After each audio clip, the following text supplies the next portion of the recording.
Assalamu alaikum warahmatullahi wabarakatuh। Welcome all members at my YouTube channel. My name is Malik Waqas. आज की video में हम gold का weekly forecast करेंगे और हम ये देखेंगे कि कमिंग वीक के अंदर गोल्ड जो है वो उसमें किस तरह की मूव आ सकती है, ट्रेडिंग अपॉर्चुनिटीज़ जो हैं वो किस तरह से निकल सकती हैं, की लेवल्स क्या हो सकते हैं और सेटअप्स जो है वो क्या बन सकते हैं। तो स्ट्रेट अवे जो है वो हम चार्ट्स पे चलते हैं और यहाँ पे अगर आप रिकॉल करें तो प्रीवियस वीक जो है वो हमने ये एक चार्ट शेयर किया था आपके साथ और उसमें हमने यही डिस्कस किया था कि ये एक मेजर जो है एक डिमांड एरिया है। इसमें जो है वो ऑर्डर ब्लॉक्स मौजूद है और ये एरिया क्या है, ये एरिया है एक जोन था 4160 से लेके 4260 65 का एरिया। ये एक जोन है। अगर मार्केट जो है इस जोन से सपोर्ट लेती है तो फिर नेक्स्ट इसकी रेजिस्टेंस जो है वो 4400 का लेवल होगा। और इसी तरह अगर मार्केट इस जोन को जो है वो ब्रेक करती है, लेट से अगर इस जोन को ब्रेक करती है तो फिर हमने ये डिस्कस किया था कि ये जो इसका मार्केट का ऑल टाइम लो है 4100, इससे नीचे जो है वो लिक्विड को कैच करने की कोशिश की जाएगी। सही है। ये दो चीज़ें जो हमने स्ट्रेट अवे डिस्कस की थी कि अगर तो मार्केट यहाँ से सपोर्ट लेती है तो दोबारा से इधर रेजिस्टेंस की तरफ जाएगी। अगर इससे नीचे आएगी तो ये वाला एरिया जो है 4100 इसका लास्ट लो है, इससे नीचे जो है मार्केट जो है वो लिक्विड ग्रैब करने की कोशिश करेगी और फिर इसको रीटेस्ट करेगी। ये एरो जो है वो हमने यहाँ पे फॉर्म किया था। अच्छा, अब हम ये देख रहे हैं कि मार्केट ने क्या किया। मार्केट ने ये एक एरिया आप देख सकते हैं, यहाँ पे एक सपोर्ट भी मौजूद है। मार्केट ने यहाँ पे जो है वो लो फॉर्म किया और उसके बाद जो है मार्केट ने अपसाइड पे आई है। तो बेसिकली उसने ये लिक्विड जो ग्रैब करना था वो यहाँ से ग्रैब किया। एक यहाँ पे लिक्विडिटी हल्की सी यहाँ से भी इसको मिली, सपोर्ट मिली और मार्केट ने यहाँ पे जो है ना हमें एक बाउंस जो है वो सबमिट कर दिया।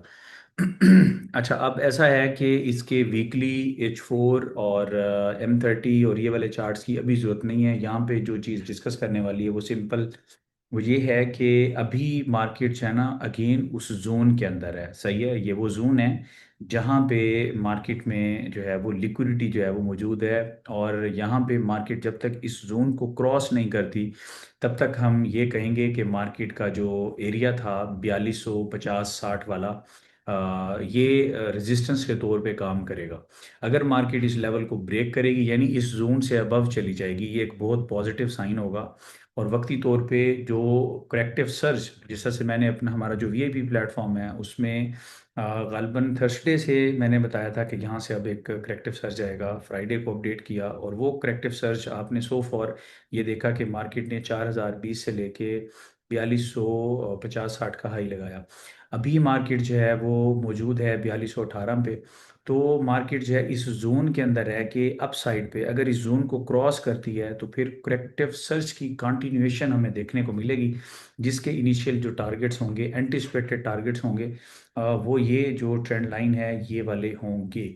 अच्छा, जबकि अगर आपने करेक्टिव सर्च के अंदर अगर बाइंग प्लान करनी हो तो आपका टारगेट 4360 तक होना चाहिए और कुछ स्लिम लॉट्स को आप फर्दर होल्ड कर सकते हैं 4400 की तरफ।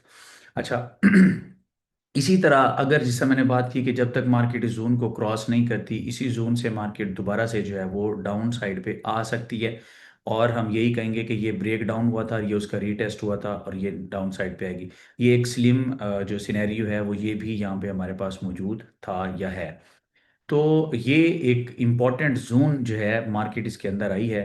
तो क्या मार्केट ने इसको ब्रेक कर किया और यहाँ से दोबारा से रीटेस्ट करके नीचे आना चाहती है, या मार्केट ने यहाँ से इससे बिलो लिक्विड कैच किया और अब इस जोन को क्रॉस करके अप साइड पे जाएगी। इनिशियल इंडिकेशन अगर हम प्राइस एक्शन बेस देखें, कैंडल स्टिक्स को देखें, तो वो यही है कि मार्केट ने डाउन साइड से लिक्विड कलेक्ट किया है, अब मार्केट अप साइड पे जाना चाहती है। बहरहाल यहाँ पे हमने मार्केट का रिएक्शन देखना है, इस जोन से मार्केट बाहर निकलती है या फिर दोबारा नीचे आती है। ये मार्केट का रिएक्शन जो है वो आपको बताएगा। That is more important than predicting it. और यहाँ पे अगर हम देखें एक चीज़, जो चीज़ इम्पॉर्टेंट है, ये जो मैंने ग्रीन लाइन बताई बनाई है ना, ये ग्रीन लाइन, इसकी जो एक कंफर्मेशन है ना, वो कंफर्मेशन बेसिकली हमें मिलेगी इस लेवल पे।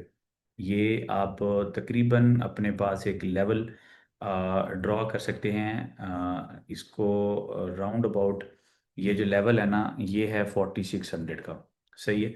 तो यानी अगर हम यहाँ पे ये बात करें कि मार्केट जो है वो दोबारा से जो है, जिस तरह हमने बात की कि अगर हम ये कहें कि मार्केट जो है वो बुलिश हो गई है, करेक्टिव सर्च नहीं बल्कि बुल साइड पे मार्केट जाना चाहती है और दोबारा से 5400, 5600 या 5700 को टारगेट करना चाहती है, तो उसके लिए जो है मार्केट जब 4600 को क्रॉस करेगी तो हम फेयर करेंगे। अगर हम इस पूरी फोरकास्ट को अगर हम समराइज करें तो ये है कि जो जोन हमने पहले ड्रॉ किया था 4160 एक और 4260, मार्केट ने उस जोन में अच्छा प्राइस एक्शन दिखाया, फिर मार्केट ने उसको ब्रेक करने की कोशिश की, शो यही किया, और फिर मार्केट ने जो इसका लो था, जो कि हमने बोला कि मार्केट यहाँ पे इससे नीचे लिक्विडिटी ग्रैब करेगी, मार्केट ने वहाँ से लिक्विड कलेक्ट किया और एक काइंड ऑफ एक जो है वो मार्केट ने ट्विजर बॉटम या इन्वर्स कैंडल क्लोजिंग यहाँ पे शो की है, जो कि बुल्स का इमीडिएट कम बैक और विद स्ट्रेंथ यहाँ पे जो है ना वो शो करता है।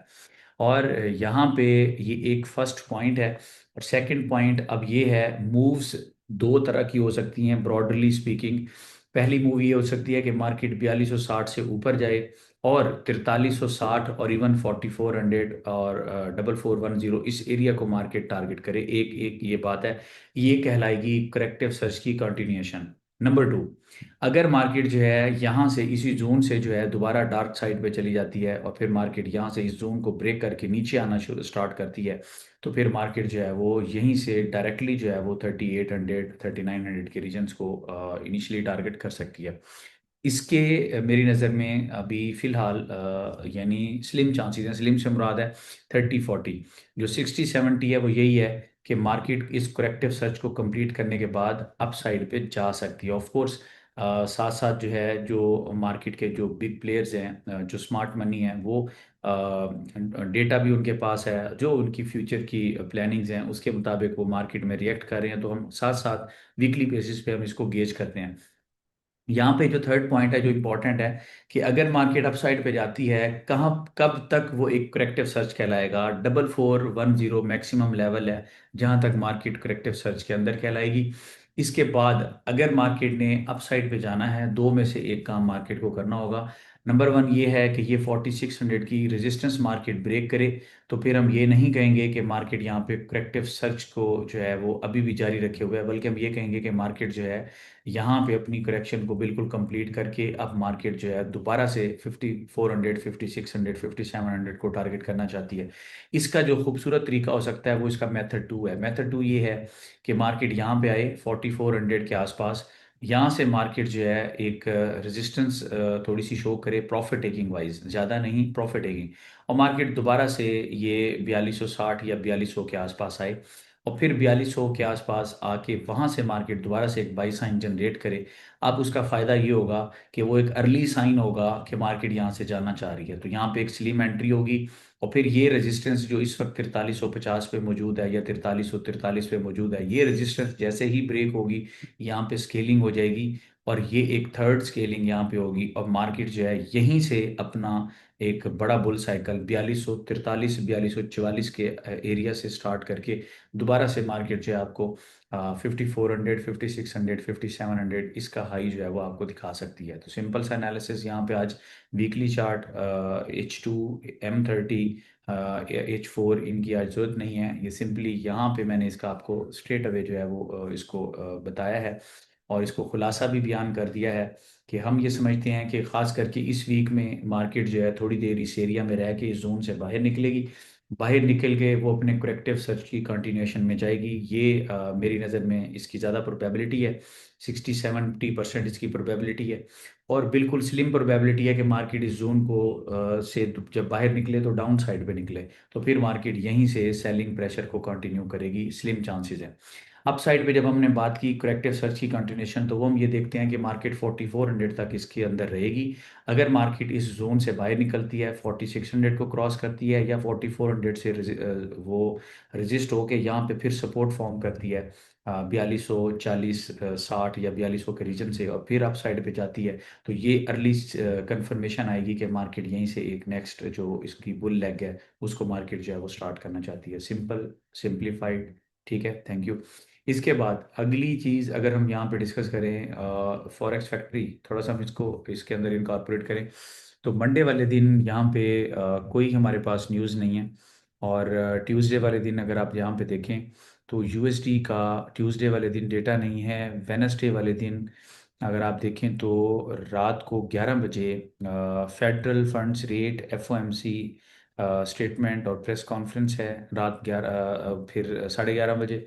और इसी तरह अगर आप देखें जो थर्सडे है, थर्सडे को कोई डेटा नहीं है, और फ्राइडे को, यानी हमारे पास जो न्यूज़ सेक्शन है, जो फंडामेंटल्स की अपडेट आनी है, वो सिर्फ और सिर्फ एफओएमसी की है, जो कि 11 बजे आनी है वेनसडे वाले दिन। सही है। और वो मार्केट को जब हम चार्ट्स को देख रहे हैं साथ साथ, तो हमें इवन पहले से अर्ली कंफर्मेशन आ जाती है कि यार ये न्यूज़ आएगी तो इसके बाद रिएक्शन क्या हो सकता है। नहीं तो अगर मार्केट रेंज के अंदर होती है तो फिर न्यूज़ के बाद देखा जाता है, मार्केट के रिएक्शन के बाद एंट्रीज प्लान की जाती हैं या सेटअप्स जाहिर होते हैं। लेकिन ये है कि अगर मार्केट पहले ही यहाँ पे खड़ी है, न्यूज़ आती है, तो हमें ये है कि मार्केट थोड़ा सा नीचे आएगी। अगर मार्केट यहाँ पे कहीं आई है, सपोर्ट भी ले रही है, इधर न्यूज़ आएगी, तो हमें पता होगा कि मार्केट यहाँ पे रेजिस्टेंस को ब्रेक करेगी और अप साइड पे अपनी जो है अगली बुल जो मार्केट की फेज़ है उसको मार्केट जो है ना रिज्यूम कर सकती है। इसके साथ अपनी बहुत सारी दुआओं में याद रखें। आज का एनालिसिस थोड़ा सा लेट हो गया था, बट एनीवेज इंशाल्लाह नेक्स्ट टाइम मैं कोशिश करूंगा वीकली फोरकास्ट आपको सैटरडे को ही मिल जाए। अपनी बहुत सारी दुआओं में याद रखें। इंशाल्लाह ताला मिलते हैं नेक्स्ट वीक नई फोरकास्ट के साथ। ये मान अल्लाह।